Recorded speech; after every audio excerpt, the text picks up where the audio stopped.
Durante la sesión ordinaria del día 8 de septiembre de 2022, el diputado Gerardo Fernández Noroña abordó la efeméride de la promulgación de las leyes de reforma, la dura batalla del presidente Benito Juárez García en contra de la dictadura religiosa que impuso a Antonio López de Santa Anna y Porfirio Díaz, los emblemas conservadores mexicanos.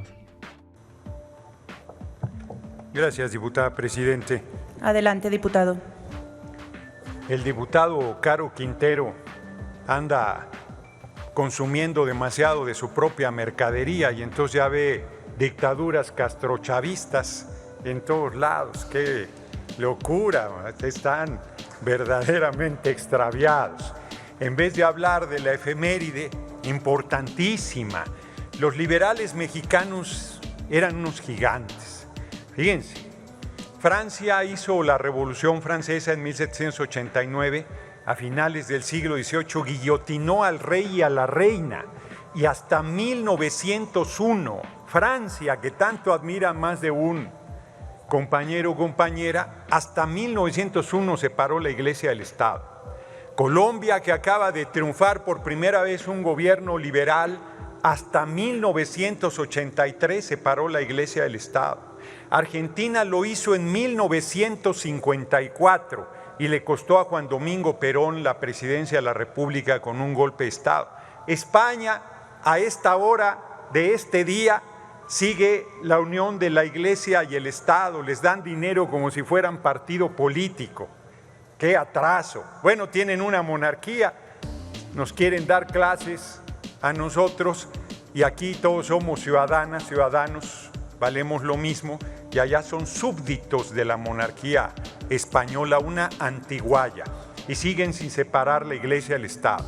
Los liberales mexicanos, con Juárez a la cabeza, a mediados del siglo XIX hicieron esa hazaña, romper del poder político el poder de la jerarquía católica, que era un lastre enorme para el desarrollo del país. En un país como hoy, mayoritariamente creyente. Hay que recordar que cuando un gobernante era elegido, el primer acto era ir a la catedral, a la iglesia inmediata, a un Te Deum. Y Juárez, que era creyente, encabezó esa hazaña de separar la iglesia del Estado.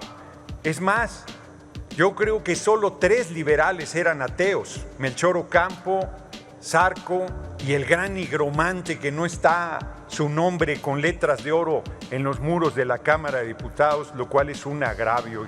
Larga vida Ignacio Ramírez, el nigromante. Entonces es un país de creyentes con una religión muy fuerte y deciden separar la Iglesia del Estado. Para diputadas, diputados que vienen aquí a tribuna a soltarnos bendiciones y a presumirnos sus creencias, que son personalísimas y respetables en ese sentido, se les olvida que desde el siglo XIX somos un Estado laico, que no es un Estado ateo, es un Estado que está por encima de toda creencia religiosa, que respeta a todas y que no favorece a ninguna en especial. Para los liberales, tomar esta decisión implicó una guerra civil, donde los conservadores se fueron con todo a buscar que esa constitución surgida de un movimiento revolucionario que destituyó al eterno dictador Antonio López de Santa Anna estableciera por fin las bases de un México sin la influencia perniciosa de la jerarquía católica y sin el poder económico y político que ésta tenía en nuestra patria. Los liberales no se aguantaron, los tatarabuelos del PRI, del PAN, del PRD, y se fueron a Europa a pedirle a Napoleón III que mandara un príncipe extranjero porque decían que no nos sabíamos gobernar, y mandaron a Maximiliano. Y ese gigante, ese presidente que es el mejor que ha tenido la patria, Benito Juárez García, logró con el apoyo del pueblo lo que parecía imposible: restaurar la República, que fue la segunda etapa de esta lucha contra las leyes de reforma, contra la separación de la Iglesia y el Estado, porque además, paradoja de paradojas, el empeorador, como le decía con mucho humor corrosivo el pueblo de México, salió liberal y ratificó la separación de la Iglesia y del Estado. Así es que hoy conmemoramos muchísimo tiempo, más de siglo y medio de la separación de la Iglesia y del Estado en México, y hay que defender la laicidad, hay que defender esa separación y hay que, como dice el refrán, al César lo que es del César y al Dios lo que es del Dios. Aquí estamos tratando asuntos públicos, asuntos políticos, donde el credo personal es respetable, pero no cabe en el debate en esta tribuna.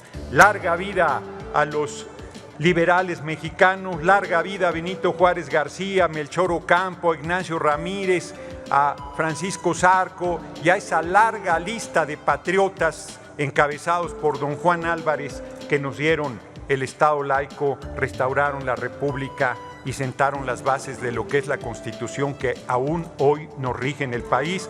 Termino porque la Constitución del 17 en realidad es una reforma a la Constitución liberal de 1857 que consolidó la separación de la Iglesia y del Estado. Muchas gracias por su atención, gracias, compañeras diputado. y compañeros.